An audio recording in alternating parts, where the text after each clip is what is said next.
This is the point in the show that I introduce our guest analysts who are here to give their perspectives on nearly everything we've covered in the past 40 minutes or so on the program. And today I'm joined here in the studio by the political affairs commentator, Arise News analyst and lecturer at Bayes University in Abuja, Professor Abiodun Adeniyi, and by the journalist, policy strategist and Arise News analyst, Waziri Adio. Gentlemen, thank you very much indeed for joining us. Let me come to you first, Prof. You've been listening avidly to everything that was said in this program. Extraordinary analysis there by Professor Jibrin Ibrahim. Yeah, I thought he did very well. Yeah, gave us some perspectives and, of course, reminded us of the importance of situation analysis. You know, situation analysis is not just about business, not just about politics. It's like auditing a process. You know, before you make a start. You know, it's like investigation, a review process, an appraisal process. Before you go into investigation, then you profile solution. Yes, it started in business, it has come into politics, and it has permeated all dimensions of life. It's always a welcome development in the political sphere, particularly in an evolving political sphere like our own, you know, where we are still trying, we're still making efforts for us to have a very good understanding, you know, of what our problems are so that we can ride over them through solutions. So it's okay if CDD is doing this. And of course, like you rightly acknowledged in your several introductions, you know, they've been doing it very, very well. And we expect that they will continue to improve, you know, alongside other groups as the case could be. But one major takeaway from his analysis is that, you know, three possibilities are painted, you know, from his analysis. One is that voters are likely to vote in lines with, you know, what you could probably call maybe in the organic, voting will be determined through the organic consideration, you know, considerations that are natural, that are fixated, that are unchangeable, that are biological, literally speaking, you know, maybe based on region, you know, on religion, you know, on your location, and of course, maybe your place of birth, and stuff like that, things that are fixed, you know. And of course, this has been one character of the Nigerian democracy from time.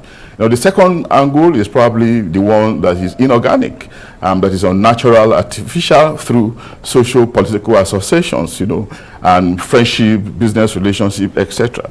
And the third one is the in-between position, you know, where we're going to be having an intermixture of the organic and the inorganic. This happens as well, you know, and this is a possibility. But there's a third leg. I mean, there's a rider to the in-between position, which is people voting as a result of emotional, rather trivial reasons, because I like the way he dressed, you know, I like the way he talks, you know. But those things do come in. They count, really. I mean, and some of these things will continue to change. They are not necessarily cast in stone. They change. They are like the desert winds, like I always like to say, you know, subject to the vagaries of the wind. I mean, like desert sand, subject to the vagaries of the wind. They'll keep changing nearer the time of the election. They are not fixed. We're going to continue to watch them. And of course, do not forget that there could still be alliances and realliances as we go along. And which is why we cannot necessarily be mathematical, you know, to say that this is where the pendulum will swing. There are still so many things to consider as we go along.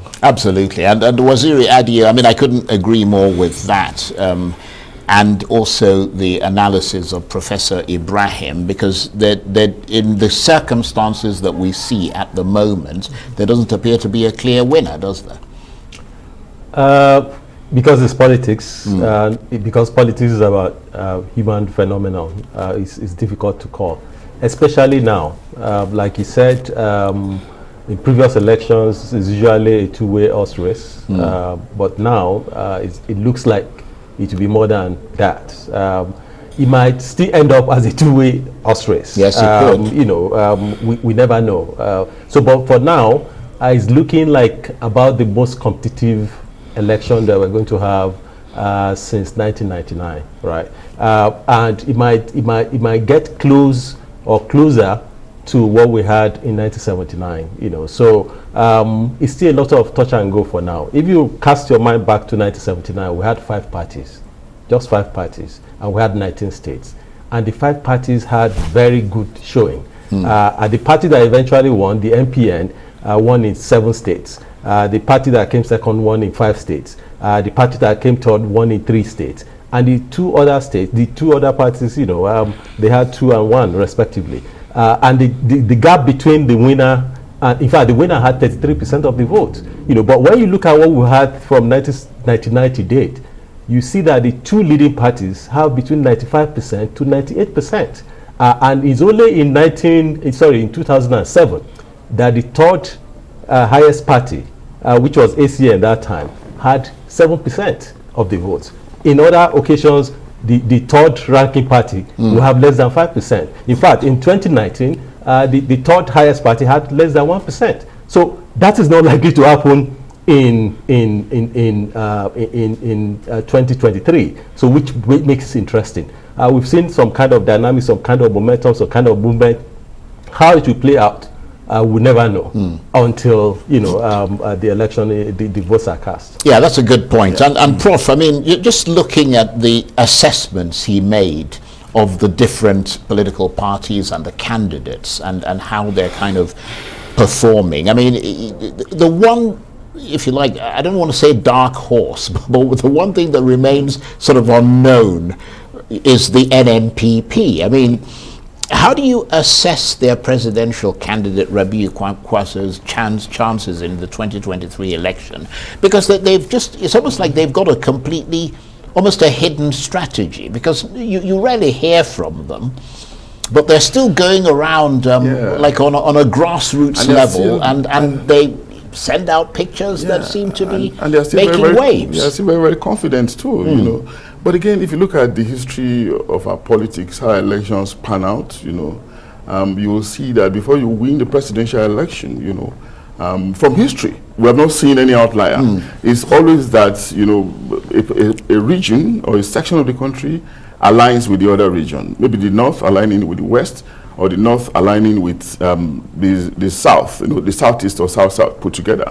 Hardly have we seen any alliance between the southeast put together and the south-south put together, and the southwest winning elections. So it's usually between north-southwest or north-southeast, south-south, all elections, you know. But in the circumstance, we are seeing a disruption of that calculation, you know, where we are seeing strong individuals emerging from the three major regions, you know, a major disruption. This is why this election is going to be completely different. But again, there's something that lies within that matrix. Strong individuals, you know, from each, other than just having one individual from each of the region. In some cases, we're having two, like we're having in the north, Atiku versus another strong individual, NNPP that you refer to, which again complicates it. But maybe if we want to be slightly empirical or slightly analytical, or slightly more analytical, we can say that the stronger individual in the north will probably have an advantage over the other one in aligning with any of the southern section, as the case could be. And that might, at the end of the day, give us some kind of hope on where the victory will go. But again, we cannot be arithmetical, because the situation is still very fluid.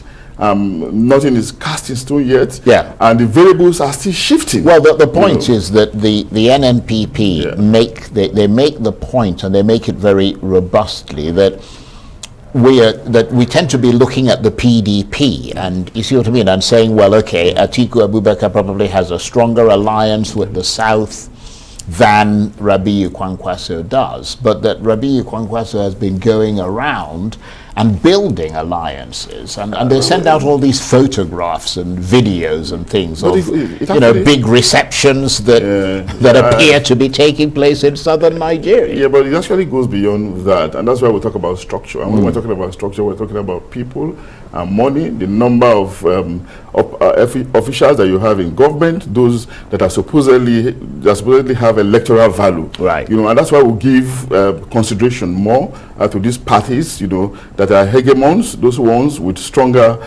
structures, you know, with people in government who we think have electoral value. But again, things might change, right? You know, and we have seen situations where incumbents have been defeated, which is why once more we can't be too definitive. Right. No, absolutely. And let me come to you, Waziri, and that young man who came after Jibreen Ibrahim, who was talking about leaving the campaign council. As I said, he was invited because we saw the emails and everything to him, but he decided he's not going to take part on what he said were principles. In those kinds of circumstances, what are your thoughts on the current situation in the PDP? Is there a way that you see of them navigating this crisis, or will it be a progressive doomsday scenario for them? Well, the first thing I want to say is that the guy has the right to decide whether he wants to be on the council or not. He's exercising his democratic right. So we need to consider to him. And he also has a right to marshal the arguments that he put forward, whether we agree with those arguments or not. So where do you see PDP in all of this? Because it seems that, on a good day, it seems that they're about resolving their issues. Yeah, it looked like it. Before the end of the day, then it looks as if, these issues are not resolvable. Yeah. My sense is that what is at stake, because all the demands have reduced to one, which is the chairman of the party and the candidate of the party cannot be from the same section of the country, right? And I think everybody has taken the emergence of Atiku as a fait accompli. So they are not talking about that. What they are talking about is the position of the chairman of the party.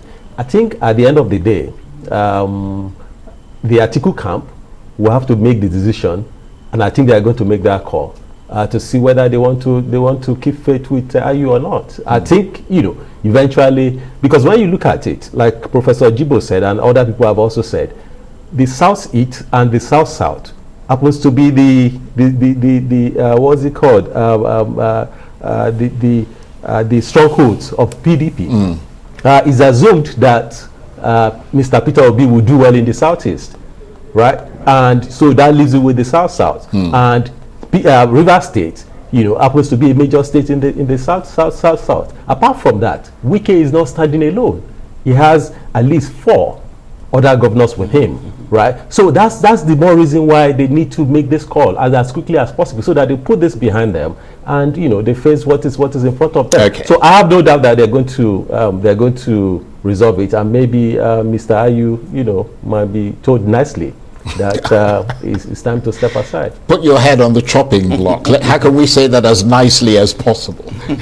Anyway, Waziri Adio and of course Professor Abiodun Adeniyi, always a great pleasure to get the benefit of your analysis. Thank you. That's it for this edition of Arise Prime Time. Join us again tomorrow. From me and the entire team here in Abuja, bye-bye and thank you for watching.